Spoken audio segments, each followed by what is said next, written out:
Welcome. We're doing a deep dive today into something really powerful: how sport media shapes our ideas about culture, about difference. Yeah, specifically looking at how things like race, ethnicity, gender, and disability get represented. Exactly. We're using your course materials on intercultural communication and sport media to really unpack this. And the goal isn't just to describe it, right? It's about understanding the power dynamics underneath, Right.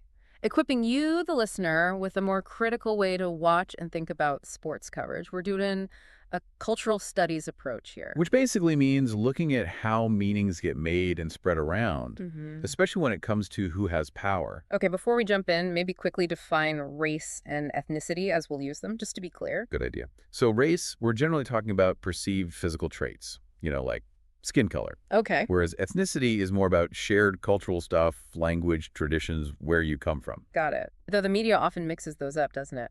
Oh, absolutely. Blurs the lines all the time. But keeping the distinction in mind helps us analyze what's going on. All right, let's start with race and ethnicity then.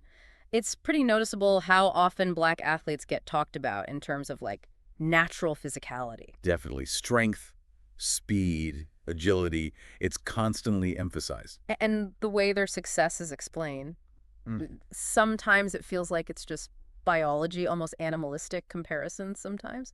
And what's really telling is how that compares to portrayals of white athletes. How so? Well, white athletes are often just presented as the default, the norm. Marked. Exactly.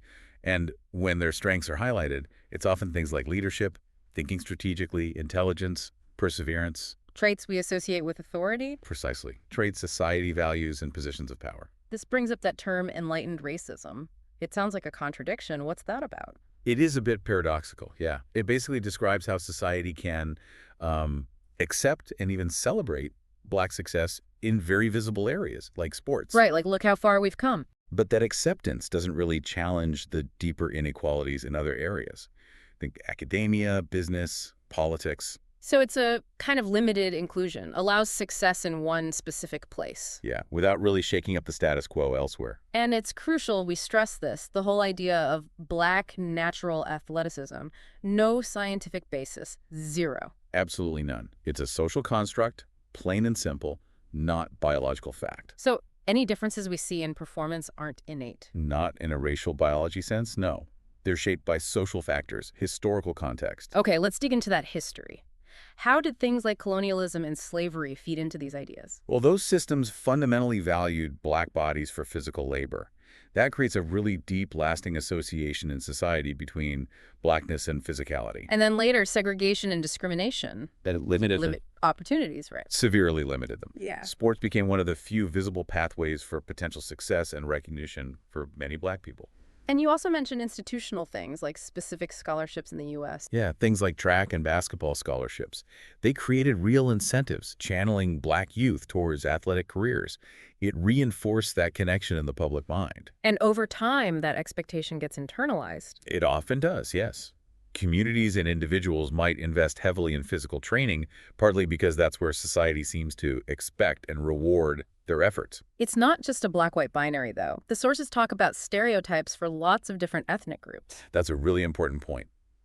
The stereotyping is widespread. What kinds of things are mentioned? Well, you see patterns like Asians portrayed as machine-like, unemotional, Latin Americans as hot-tempered, maybe selfish, East Asians sometimes as irrational or threatening, Aboriginal peoples as gifted, but supposedly lazy. And white athletes, again, are Just normal, Hmm. the standard human being, Yeah. essentially, which reinforces that idea of whiteness as the default. Now, obviously, individual athletes break these molds all the time. Of course, there are many counterexamples. But the dominant narratives in mainstream media, they tend to keep reinforcing these stereotypes. So even if an athlete pushes back, Audiences often still interpret what they see through those existing dominant frameworks they've learned. It's hard to escape. okay, let's shift gears to gender. How does sport media construct gender differences? Very powerfully. Male athletes are overwhelmingly shown as independent, physically strong, mentally tough. Assertive, direct. Exactly. All reinforcing those traditional ideas of masculinity. This is what it means to be a man in sport. And how does that compare to how female athletes are presented? Because they're achieving amazing things. They absolutely are. And they get recognition for strength, no doubt.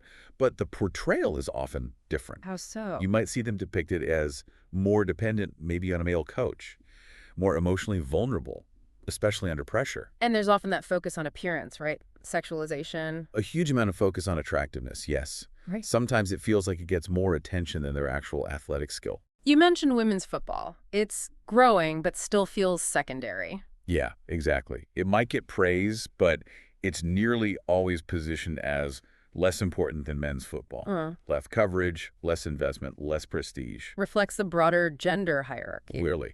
And there's an interesting ambivalence sometimes. Audiences might celebrate women's success, but the media narratives often subtly pull things back towards traditional gender norms.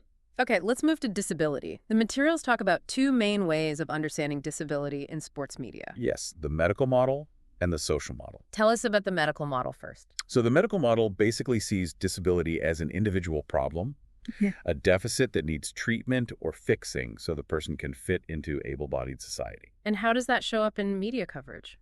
You often get stories framing disabled athletes as either like victims of tragedy or as inspirational heroes who overcome their condition. Right, the super crip narrative sometimes. Exactly, which can be problematic in its own way. And the alternative, the social model.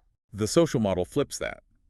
It says disability isn't caused by an individual's impairment, but by society creating barriers. Barriers like... Inaccessible buildings, discriminatory attitudes, lack of opportunities, things that exclude people with impairments. The focus shifts to changing society, not the individual. That sounds like a much more empowering framework. But which one dominates media coverage? Overwhelmingly, it's still the medical model. Yeah. Even with something like the Paralympics showcasing incredible athleticism. The stories often fall back on overcoming tragedy. Yeah, or that superhuman framing. It rarely presents disability as just another form of human variation within sport. The sources mentioned Fitzgerald and Bourdieu on the visibility of disabled athletes. What was their take? They talk about three main positions of visibility, or often invisibility. Okay. First is just exclusion.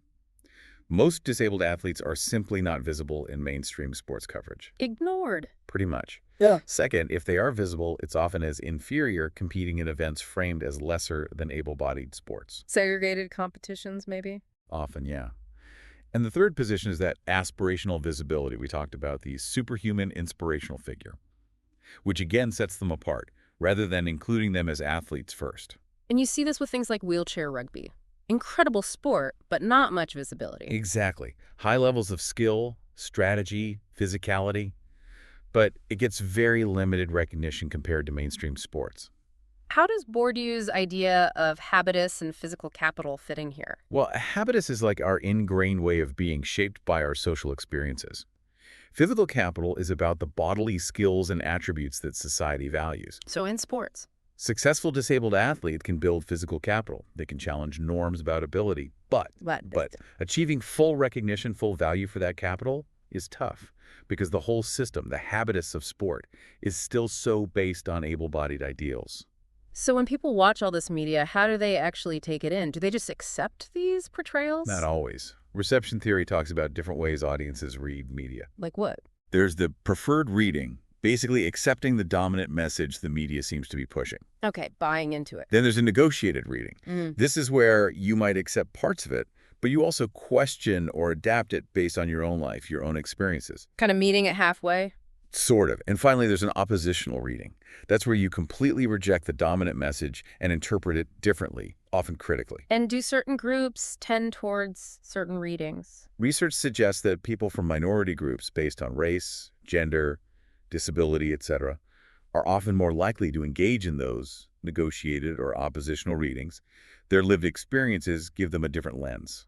That makes sense. It seems like there are some real contradictions in how sport media explains differences overall. Oh, definitely. Think about it. Physical differences are used to say gender segregation is natural in sports. Right. But then physical differences are also used to prop up racial hierarchies. Even though there's no science for that natural difference, it's inconsistent. And what about globalization? Is that changing things, bringing in new images? It does introduce more diverse representations, yes. But often, the powerful, dominant national ways of thinking about these issues, they tend to remain stronger, shaping how even global images are understood locally. Okay, so let's try and pull this together. A quick recap of the main takeaways. Sure. The big picture is that sport media doesn't just reflect reality. It actively constructs our understanding of race, gender, disability. Shaping norms, reinforcing hierarchies. Exactly. We see Black athletes often framed by natural physicality, a concept rooted in history, not science, while white athletes are the norm, linked to intellect.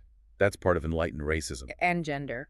Traditional masculinity gets reinforced for male athletes, while female athletes, despite achievements, often face narratives emphasizing emotion, appearance, or dependence, keeping them somewhat secondary. And disability. Still largely viewed through that medical model lens, either invisible, seen as inferior, or hailed as superhuman exceptions, rather than integrated through a social model perspective. And audiences don't just passively absorb this. No, they read it in different ways, but the dominant, often problematic messages about difference are persistent and powerful in sport. It's a key site where these inequalities play out. Right.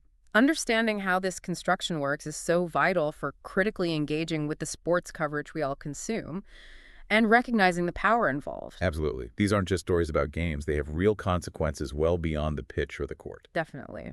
And if you want to solidify your grasp on all these concepts, get a more detailed summary, and test yourself, you can find all that over at greatguru.nl. Good resource for pulling it all together. So, as a final thought to leave you with, Yeah. maybe consider your own sports media habits. How might you be influenced by these dominant narratives we've discussed? And what alternative voices or perspectives could you seek out? Something to think about. Thanks for joining this deep dive.